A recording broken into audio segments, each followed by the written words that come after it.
Today's photo was taken in France by Bill McCulloch, one of my workshop clients and favourite photographers.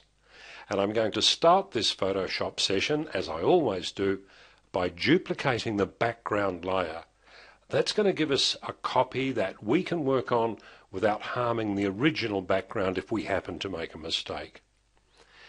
Then, with a transform distort frame around my picture, I look for ways I can improve the composition and symmetry of the image, like removing this rather meaningless fragment of building here by just dragging it off stage.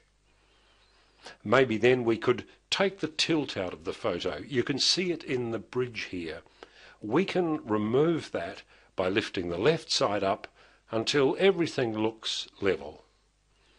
Notice also that these buildings have a slight lean to the left, and I can pull that straight as well. Tap the return or enter key to accept that. They are all subtle changes, but when you look back at the original, you really can see the improvement.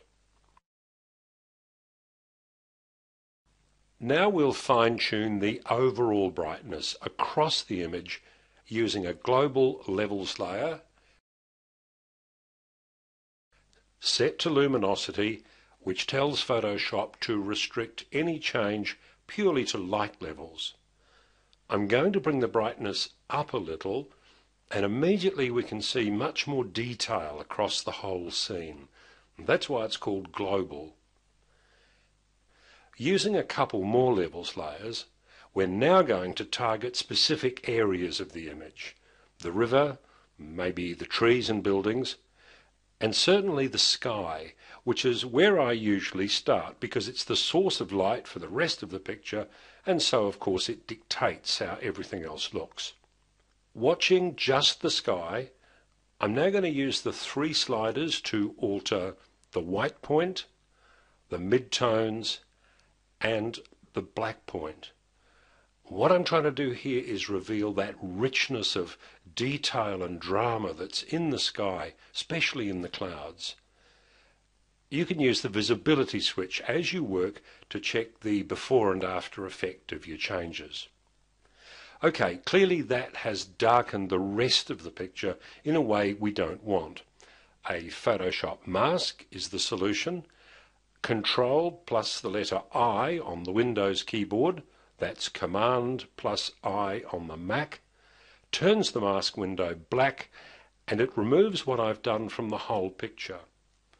Now, using the Magic Wand tool set to be fairly tolerant and contiguous, I can select the sky with a single click and then remove the mask across that selected area. White is the foreground colour. The paint bucket will now tip white into the selection area.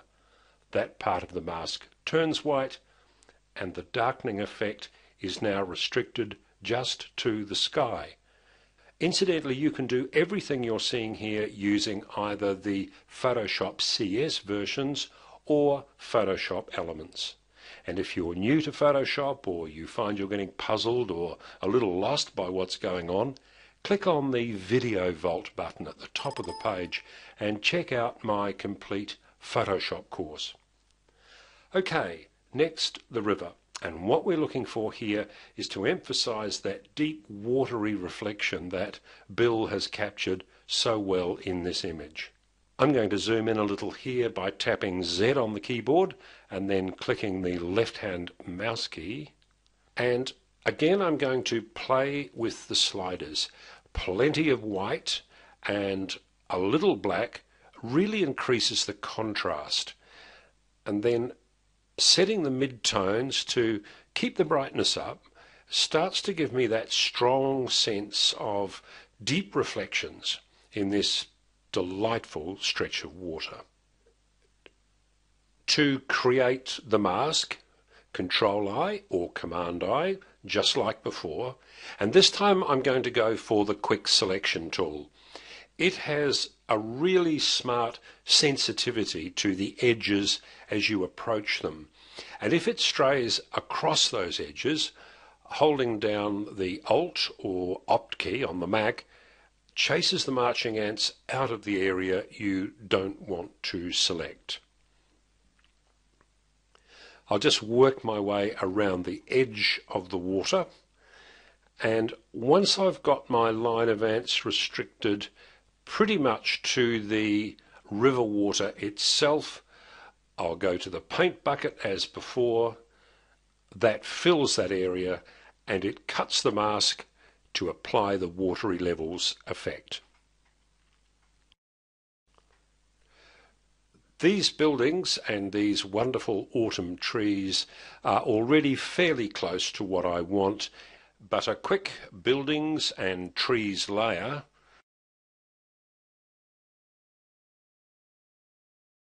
I can spell and type, but not at the same time. Never mind, it will still allow me to lift the brightness a little and also dial in some contrast, both of which will help enhance the colours in the bricks and the tiles and the autumn leaves when I come to work on the colours. A quick mask again, and this time I'll just use a soft brush to apply the white paint to the areas which we want to brighten in this layer. I'm working fairly quickly here, just enough really to give you the idea. You can expect this to take a little longer when you're doing it more thoroughly. There's one more layer I think I'd like to add too, because we really need to do something with this dark roof and chimney. Even if it's just brightening it up a little so that we can actually see what it is.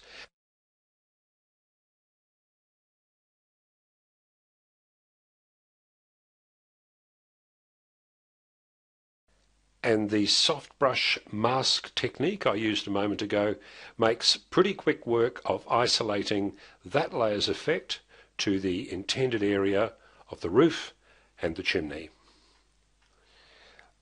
So to the colours. This is always fun. Using luminosity layers to adjust brightness, which we've been doing, often dulls the colours back a little. So you can expect to have to add some for each of these colour groups.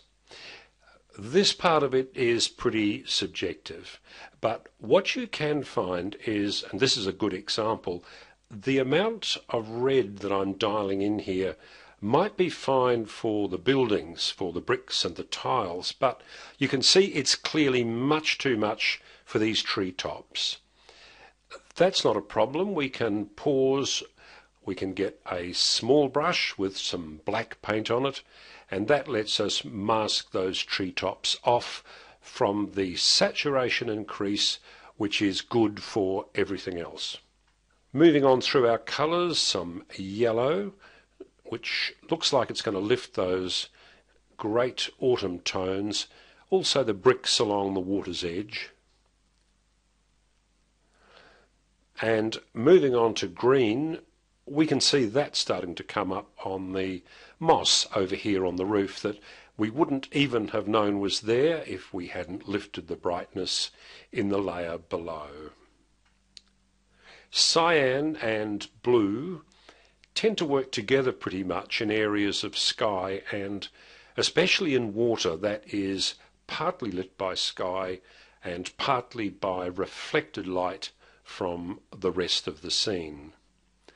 Magenta, I don't think we're going to see too much magenta, and I'd say we're almost there, except perhaps for a small distraction. I did wonder if the scene might be better without this bright silver car parked here, and hoped the owner wouldn't mind too much if we moved it. We can of course always put it back. There are lots of ways of doing this. One that would work well here, I think, is very good in Photoshop Elements or CS5. We start by selecting the working layer, and this is why we created it, then the lasso tool, and we're going to draw a selection line around the car, taking in a good amount of the immediate area. Okay, Now we'll click and drag that shape down the road to a clear stretch. We'll copy that empty patch and immediately paste that copy back on top. If you look, you'll see Photoshop has created a new layer that just contains that little patch of road on it. You really don't get to see it until you hold down the Control or Command key, then click and drag the patch back down the road to where our car is. And then I'm going to use the eraser tool just to clean up as best I can any places where there's a mismatch between the patch and what's underneath. You need to be a bit careful here, for example, revealing this post and the tree beside it, because the street crossing painted on the road needs to be kept hidden. We can't expose it, otherwise you'd see exactly where the car is obscuring it. You could spend a lot more time on this, but we're well over 5 minutes already, so let's look at the whole picture now. There's the car for you to decide if you would leave it there or remove it. And here's what the image looked like back when we started. I think you'll agree Bill's picture now has a much more polished and professional look to it, and I hope that's whetted your appetite to see some more.